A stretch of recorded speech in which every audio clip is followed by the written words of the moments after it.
think we're gonna have to speak like at about this level Like to make sure the this camera level? a little bit louder. I swear you're being quieter than me. This level? Yeah, that level. All right. Kia ora. I'm Declan. This is Emily. I am a New Zealand citizen. I've been living in New Zealand my whole life. I wasn't born here, but 22 years until I started living in Canada 2 years ago and met Emily. And do you want to introduce yourself? Oh, we started already? Yeah. Oh. Hi, I'm Emily, born and raised in Canada. This is actually my first time ever even being in New Zealand, and I'm here to live. We have been in managed isolation in the Holiday Inn at Auckland Airport for almost 2 weeks now. We are on our day 12 now, and we get out on Monday, so it is Saturday for reference. As we said, we were living in Canada for the past maybe 2 years. You for the whole rest of your 21 years. 21 years. Ontario specifically. When we arrived, obviously we were arriving off of 3 back-to-back flights for a total flying time of probably over like 24 hours easily. So we were really tired, right? Like pretty fucking exhausted. Well, we managed to get a good amount of sleep on the plane. Yeah. That was like a 13-hour flight. That's true. The last flight was actually pretty nice with Air New Zealand. Mm-hmm. But yeah, that nice experience kind of carried over into the airport. Like just the whole arrivals process was really smooth. Getting off the plane, getting through customs, everyone was really Everyone nice. was very friendly. Like, if you think Canada has a good reputation for everyone being super friendly, it's nothing compared to how Kiwis treat you. Yeah, no, I definitely felt proud having that be my first welcome home in a long time and Emily's first representation of New Zealand. So everything went really smooth up until the buses. The buses, basically, they're trying to separate everyone that's coming from like high risk areas from the US and like South Africa, the UK and stuff. They're trying to separate those like potentially COVID infected people from the rest of travelers coming through Auckland Airport, which makes a lot of sense. But from what we heard on the bus, this is something new that they're trying, where they put like everyone from one flight onto a few different buses, and then you go to a separate like terminal to pick up your bags. And how long do you think we were on those buses? 2 hours probably? Yeah, probably close to 2 hours. Over 2 hours, I think. In like the hot sun, no toilets available. No water. Just like so much waiting, and everyone was getting fed up on the bus. And everyone. We were wearing sweaters and boots because we'd come from Toronto. So we had come from the winter, Canadian winter into the end of New Zealand summer, so that was not a pleasant experience at all. But we did get our bags, and we did eventually get here. They only tell you where you'll be staying once you get to that facility where you're picking up your baggage. Yeah, you don't know what hotel you're going to until you've already picked up your baggage. So upon collecting our baggage, we were told we'd be staying at the Holiday Inn, which was 5 minutes from the airport. That last bus was really quick. And then we had to do another bit of an arrivals process once we got here. A bit of just some lines and checking in baggage, and that was all easy enough. So on our first day, we got our first COVID test, and it wasn't a walk in the park. We've had a few COVID tests. We've had our fair share, but that one was different. Yeah, no, we're pretty far up. And yeah, they're really trying to make sure you don't have COVID. They're not missing any little nook or cranny in nostril. No, sir. No, but that was our first one. Then we had a day 3, and we just finished out. Oh, we had a day 5 as well, right? And then we just finished. Yeah, we did have to get an extra COVID test because we found out later that a few people on our flight had tested positive for COVID. Mm-hmm. So that put us as like high risk. Yeah. So the usual process is you do your day 1 test once you get to the hotel, and then on day 3, when you've got your negative test, you get a blue band. And what a blue band means is that you can go for walks around the little area outside. You can, what other privileges? You can book walks.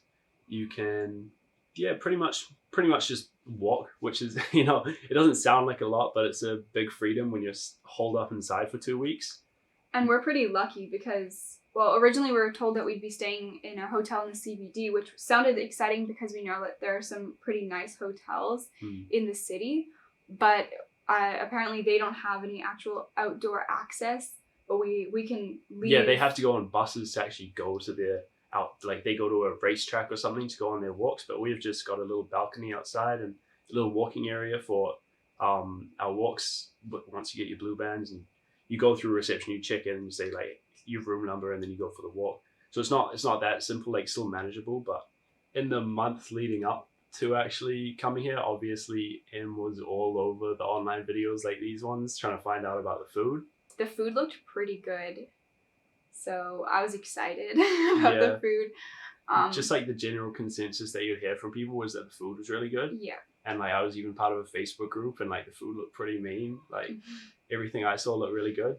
And then we got here and we had to choose a menu upon getting here, and you kind of just choose what you want for the week. And the whole time I was on the phone with the lady and she was reading me out these options, and I was like, yeah, it sounds good. You know, like continental breakfast, like sausages, eggs, waffles. Oh yeah, I want some of that. You know, like ramen with chicken. It's all just sounded really good. And they give you like the vegetarian options or the meat options, and it all sounds good on the phone. Yeah. So for breakfast, you get breakfast, lunch, and dinner, and each meal you choose the vegetarian or the meat option, and it does sound pretty tasty. But obviously, you don't know what it's gonna be like until you see it for the first time. To put it straight for you guys, at the Holiday Inn at least, food has been really hit or miss. Like it's either really bad or average. I don't think there's nothing better than a solid 6. Now, a perk with that menu though, which really surprised us, is on Sundays we each get a free drink. You can actually order drinks while you're here, just from reception.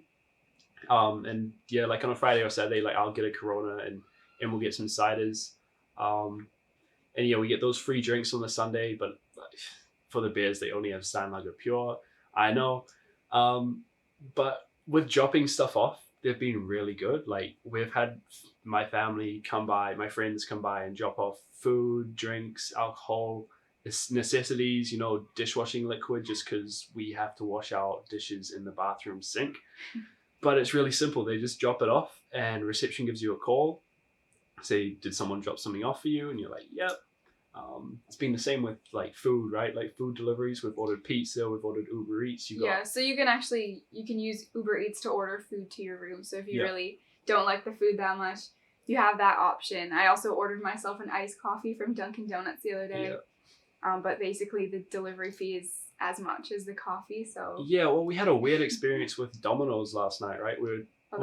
Hell's. We were trying to ring Hell's to get a pizza delivered, and they actually don't deliver to managed isolation facilities, which I found interesting. But yeah, regardless, Uber Eats does. So get on Uber Eats if you can't stand the meals. There was actually an article about a lady in this very hotel who ate Uber Eats for every single meal. Because she did not like that, she could not stand the food. I don't blame her. Probably the best part of quarantine has been the pretty walks, right? Like we get to go with our blue bands now. We get to go for a walk whenever we want, every day. It's open from 8 a.m. to 8 p.m. Just this little wandering track that yeah, you can even go lie in the sun, just bask in the sun on the grass, and we've been making the most of that, and Em's been going through sunscreen because she's Canadian. Yeah, what you might not realize if you're from, I guess, North America in general or anywhere cold is like 22 degrees doesn't sound that hot, but then here there's a hole in the ozone layer, which makes the sun feel really, really hot. And apparently you can burn within 10 minutes in summer here. Easy. Which it doesn't surprise me just feeling the heat of that sun. Yeah.